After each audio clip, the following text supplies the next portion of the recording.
voice actor, ADR director, scriptwriter. Yes. Does a lot of awesome stuff. You've probably heard him as Kyoya from Ouran High School Host Club, and Sebastian from the show you may have heard of called Black Butler. Yeah, little show. Little show. No one knows what it is. So what are your thoughts on PortCon Maine so far? I love it. It's really fun. It's my first time ever in Maine, actually. So I'm really pleased with the weather, especially coming from Texas, where it's hot and like in triple digits and no rain right now. I love it. But I love the con. Everyone's been so nice and fun and everything. It's nice and cozy. It's like one big happy family. I adore it. I'm having a blast. For the record, it's June 24th. It is 60 degrees outside and raining. And it's awesome. It's an awesome cold. thing. What was the first anime convention you ever attended as a guest?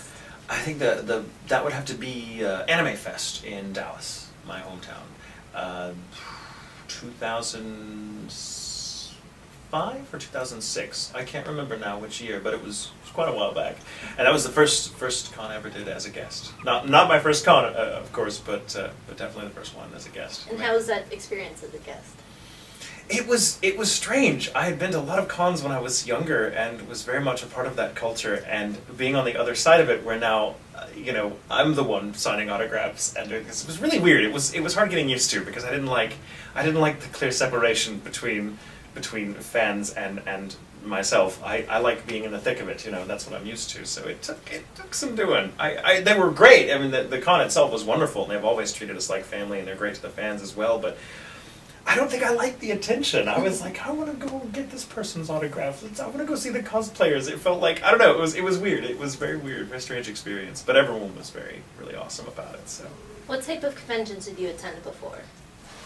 Anime conventions, some sci-fi conventions here and there, some Trek conventions, of course, and things like that. There were never really just a whole lot to choose from in my neck of the woods where I grew up. So the ones I did go to were usually very small.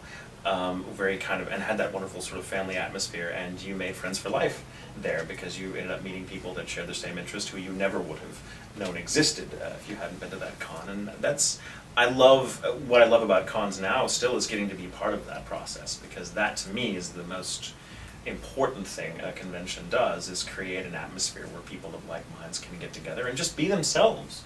And meet friends, and meet who knows, maybe their future husbands, future wives, future lovers, whatever. And it's just a great little pocket of society that doesn't really have a chance to flourish anywhere else, and it's really wonderful to be part of that. And something that's very hard to explain to other people. Exactly. Like, where are you going this weekend? And it's very nice to get to go somewhere where you don't have to explain it, isn't it? Definitely. I love it. What type of questions do you like being asked by your fans? I like really random questions. I like really funny questions because I'm really good at riffing on just bizarre and random things. I have a million stories, some of them true. So I love when I get asked things like, what's your favorite ice cream? Or tell us, someone asked me earlier today, can you tell us a funny driving on the ice story? I love stuff like that. But as an actor, I really also like it when someone will ask me a very perceptive question about a character I've played and some of the challenges that any actor would be presented with playing that character. It's always fun to hear that coming from a fan, because sometimes you don't often get the chance to meet someone who can articulate what they feel about your performance on a level other than just they loved it, and that's great. And I'm always happy for that.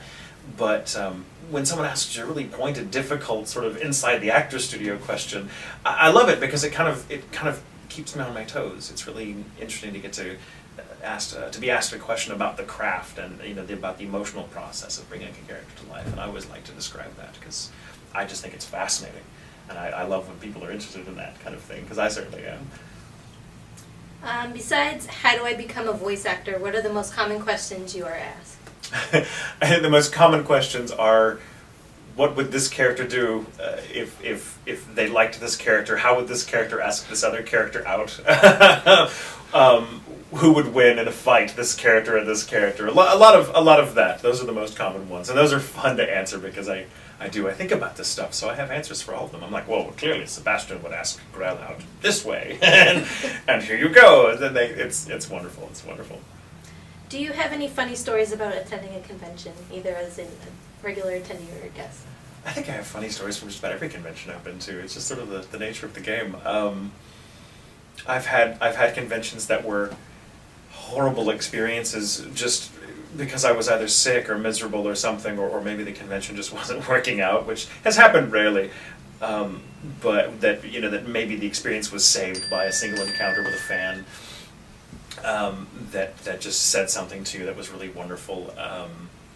I think my favorite crazy story was fun. I did a solo 18 and up panel for the first time at a convention recently, which I had never done before in my life, but I wanted to do it. The convention asked me, you know, do you have any panels you'd like to do? And I'm like, well, this sounds like fun. I've kind of wanted to do this because I love the 18 up stuff where you can just kind of let loose and be a little raunchy, because I have a lot of those stories. And of course it was fun. You know, the audience and I were just abusing each other and just living it up. But then by the end of it, it got really personal and wonderful. And by the end of it, I felt that we had all shared something really beautiful and really wonderful. And this is the first time at any sort of panel I've done where I've been given a standing ovation, which was really amazing. It's not what I expected to happen, but that was the kind of thing where you suddenly realize how important you are to certain people, that you just have no idea. You know, I'm like, wow, I didn't know that my being in this industry meant that to you, but that's amazing. And so I'm always very grateful for the fans who go out of their way to express gratitude or something, and I'm like, no, I'm grateful for you. And that happens at just about every con, and you know, it's not really a crazy experience, but it's crazy, I guess, from the standpoint that it's just not something I ever expect. I'll never get used to it. I love it, but it's changed me as a person. Going to conventions has changed me, and I think I'm slightly different every time I go to one, which is great. What's the furthest you have ever traveled as a guest for a convention? Maine probably is the farthest I've gone. Now, come to think of it, I haven't been out of the continental U.S. yet. Maybe soon. Not for a convention. I've traveled many times out of state or out of the country, but never for a convention. Is there a convention you would like to go to but haven't yet? There are many that I would love to go back to. That I've been once or twice, and I love them. There's a whole slew of those. I don't know, there are hypothetical conventions. I would love to go to a convention in Scotland. I don't know that there is such a thing, but I would love to go to a convention in Scotland at some point. I had the chance to visit Scotland years and years and years ago and would love to go back. Just on a lark, because of my role in Hetalia, I would love if there was a convention in Paris. It's a huge one, right? Yeah. It's a huge, yeah. I would love to go to that one, just to see the kind of hell I would get for playing France as I do in our dub of Hetalia. So yeah, there's a few. Have you ever cosplayed? I've cosplayed, not since doing this professionally, though I really want to. I've cosplayed the Doctor. Doctor Who. I've cosplayed Tom Baker's Doctor the Fourth, who's among my favorites. I've cosplayed the Joker, of course. I've done some cosplay here and there, yes, but nothing anime related, as it turns out. But I really want to. There's several characters that I'd love to be able to cosplay that I've actually played. I'm like, I would love to actually, but I also look nothing like most of my characters. But I think I could pull off a decent scar with the right makeup and the right hair.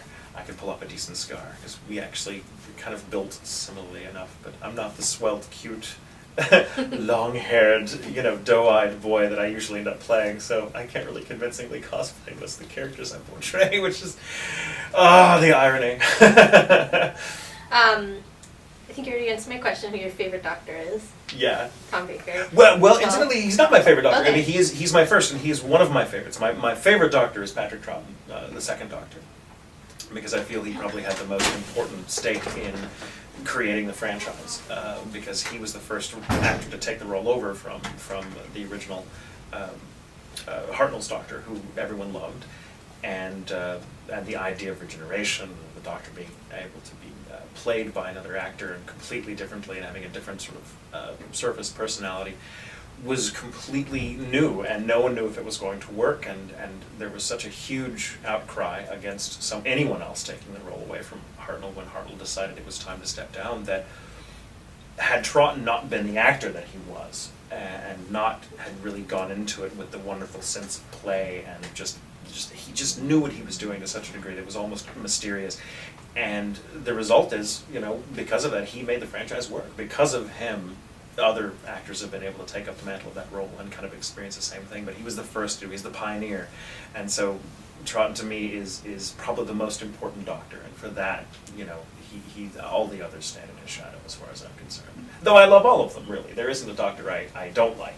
They all bring something new and wonderful and vital to the role, and that's what's fun about the show, is who's going to play the Doctor next, and how are they going to play it. But yeah, Troughton far and away is my favorite. I just didn't discover him until after Baker, because Baker was my first. And Baker is still among, of course, my all-time favorites, because he is so iconic, and he had the role the longest, and he's Baker, he's Tom Baker. I mean, he's just this indelible personality that you just can't, love him or hate him, you can't get him out of your mind, and I've always loved larger-than-life people like that. And he's very much, from what I understand, like the Doctor in his day-to-day life, which I think is wonderful. And so you used to watch anime before you became a voice actor? Oh, yes. What were yes. some of your favorite shows? I grew up on some of the classics, really. I grew up on like Star Blazers and Voltron and Silverhawks, which no one seems to remember but me. But some people do. Some people remember. But I bring it up and I just get the 1,000-yard stare. The Captain Harlock series, I loved that when I was young. And it was really cool because anime I credit for being, you know, the first thing I ever watched that helped me develop a sense for story and character, because most of the animated stuff that was made for kids my age was pretty, you know, thin, broadly played, you know, fun stuff, but nothing, not dramatic, you know. And I was allowed to watch anime because my parents, well, it's animated, it's safe for kids, but, you know, you had all these wonderfully adult, often very dark themes, these very complex stories going on, and you couldn't just dip into them anywhere. You had to watch them sequentially because they played out over long periods of time, and so you had to sort of bring your A game as an audience member to watch it and get everything you could out of it. And that was really the first television of its kind I'd ever seen. And so if I hadn't discovered anime when I did, I wonder. I don't think I'd be as strong a viewer of anything now as I am. I don't think I'd be as into drama or sci-fi as I am now if I hadn't encountered anime. So anime played a pretty formative part in how my brain looks at things, really, I think. And that's not an exaggeration, that's absolutely true. So yes, I've been watching anime before it was called anime, or before we knew it was called anime. It was called just a cartoon, or there was a period in the 80s when it was called Japanimation. I remember that. But yeah, it's been part of my life for a very long time. Awesome. Thank you very much. Thank you for having me. It's been a pleasure.